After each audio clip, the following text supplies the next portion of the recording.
Ето и избраниците на Пламен Марков. Вратар Здравко Здравков с номер 1. 2 Радостин Кишишев, 3 Росен Кирилов, 4 Ивайло Петков, 8 Димитър Бербатов, 9 Зоран Янкович, 10 Красимир Балъков, с номер 13 Георги Пеев, 17 Мартин Петров, с номер 18 Предраг Пажин и с номер 19 Стилян Петров. Срещу тях наставникът на Хърватия Ото Барич противопоставя Стипе Плетикоса на вратата на гостите с номер 1, 2 Дарио Шимич, 3 Степан Томас, 4 Роберт Ковач, 5 Игор Тудор, с номер 6 Борис Живкович, с номер 7 Давор Вугринец, 8 Ерко Леко, 9 номер Марио Станич, 10 Милан Рапаич и с номер 11 Ален Бокшич. Тудор наляво, Живкович технично спря тази топка. Отново Живкович, след като Кишишев не бе кой знае колко съобразителен. Мъжка игра на нашите в отбрана и сега възможност пред Мартин Петров да изостри нещата. Какъв грешен пас на Мартин Петров. Защо трябваше толкова да прибързва? Рапайч, удар на Рапайч, аут. До този момент има само 4-5 свирки на Андерс Фриц за непозволена игра. Едно грубо нарушение, моментално санкциониране с жълта. И сега да видим. Прекрасен пас на Бербатов. Удар и 1-0 за България. Прекрасен момент в матча. Минутата е 22. Димитър Бербатов с здравия, не с болния ляв Глезен, направи прекрасния пас, а Стилян Петров озовал се сам срещу Стипе Плетикоса. Прояви характер пред гола 1-0. Ето за това се надявахме всички. Това очакваха тези 45 000 зрители по трибуните на стадиона. Вярвам, това сте чакали и всички вие, уважаеми приятели, пред вашите телевизионни приемници. Великолепен пас на Димитър Бербатов. Класически удар на Стилян Петров. Неподготвена бе хърватската отбрана. Закъсня там Ерко Леко. Нямаше как скоростно да преодолее тези 5-6 метра до топката и Борис Живкович. Сега обаче нашите трябва много да внимават.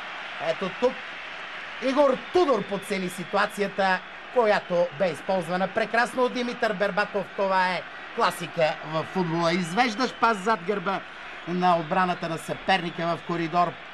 Мисля си, че аплодисменти заслужава колкото голмайстора Стилян Петров, толкова и Димитър Бербатов заради този феноменален, бих казал, пас. Пас какъв майстор, на който бе и Атанас Михайлов. Димитър Бербатов ще напусне игра след бройни минути. На негово място ще влезе Чиликов, който загреваше от 15 на минути. Още в четвъртата минута Бербатов усука своя Глезен при 1-1 оборство в наказателното поле на хърватите, след което намесата на доктор Илиев не му помогне и очевидно няма да може да продължи играта, така че Пламен Марков ще бъде принуден да направи първата си смяна още преди почивката, тъй като вече Чиликов, както виждам на пейката, е готов да влезе в игра. Защо, Ценко, тази смяна все пак се бави? И хубаво е, че се забави, защото именно в ситуацията при гола и в положението Димитър Бербатов взе, макар и контузен, дейно участие. Единствената причина бе, че Чиликов загряваше на пистата зад пейката по маратонки и трябваше да сложи своите футболни обувки. Може би до минута-две той ще бъде в игра на мястото на Митко Бербатов.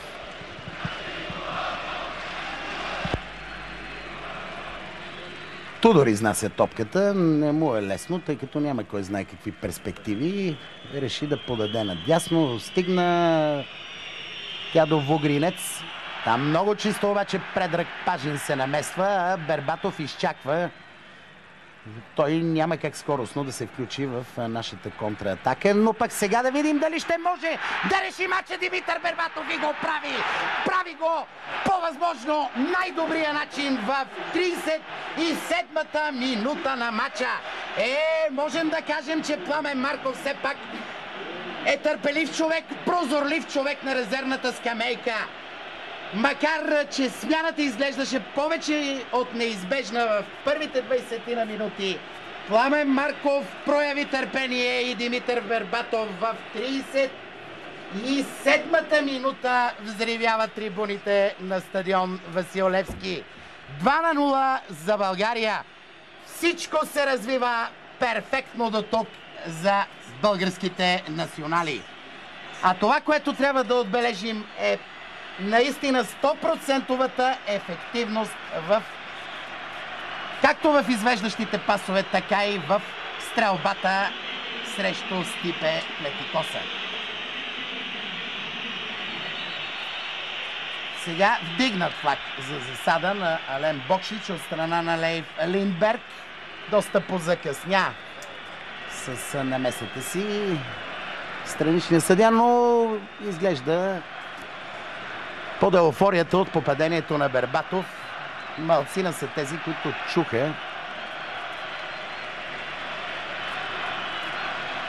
Андерс Фриск за това, че все пак трябва да бъде изпълнен удар от вратата, ако не друго, задължително условие след отбелязване на гол. Сега ще бъде извършена и смяната. Ето го Ото Бариш преди секунди на вашите екрани. Заслужени аплодисменти към Димитър Бербатов.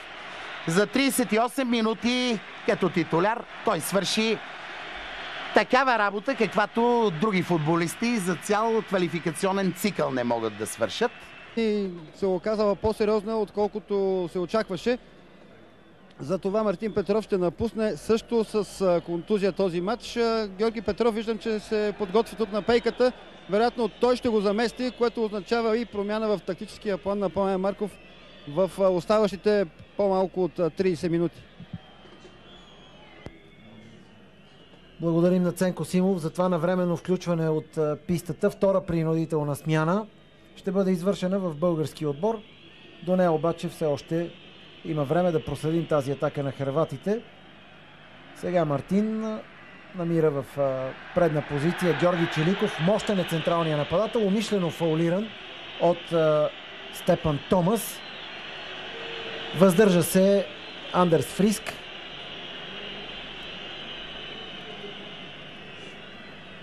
Да покаже картон в тази ситуация. Мисля си, Асене, че това е една от малкото, така, не смея да кажа грешки, но все пак неточности на Андерс Фриск, просто защото наистина ситуация за жълт картон съществуваше. Да видим този авантаж, дали няма нещо да донесе. Нов пропуск. Както и в този случай печели поредното единоборство. Силвио Марич, футболиста с номер 15, ще влезе при следващото прекъсване на играта. Трета смяна. Да видим сега Балъков какво ще стори. Удар от движение и аут. Какви прекрасни ситуации за стрелба се откриват пред нашите футболисти. Жалко, че през това второ полувреме късметът е обърнал гръб на националите ни. А Ален Бокшич напуска на негово място с номер 15 Силвио Марич. Тогава, когато се печели по такъв убедителен начин срещу авторитетен съперник, какъвто без никакви съмнения Хърватия, на преден план излиза, разбира се, силата на колектива. Към тази сила на българския колектив в националния отбор трябва задължително, уважаеми зрители, да прибавим и тази фантастична публика, която изпълни до последно място националният стадион Васил Левски и много скоро ще запали факлите на победата. България е на секунди от втория си успех в 8-ма квалификационна група. Победа, която със сигурност ще има страхотен отклик не само в футболна Европа, но и в целия футболен свят. 2 победи на старта на квалификационната битка за Еврошампионата. Като гости срещу Белгия и като домакини срещу Хърватия. Асене, какъв по-страхотен атестат за класа, за майсторство, защо не и за самочувствие, както на играчите, както на треньора, така и на всички нас. Чакахме го този матч и съм радостен, че той дойде в толкова важен за българския футбол момент. Това е последният съдийски сигнал на Андерс Фриск. Това беше 80-тия матч на българския национален отбор за европейско първенство. Отчитаме 36-та победа за нашите трикольори. В 22-та минута Стилиян Петров откри резултата. В 37-та Димитър Бербатов дублира. И това е най-важното след тези 90 игрови минути. България вече е фаворит в своята квалификационна група за директно класиране на финалите в Португалия след 2 години.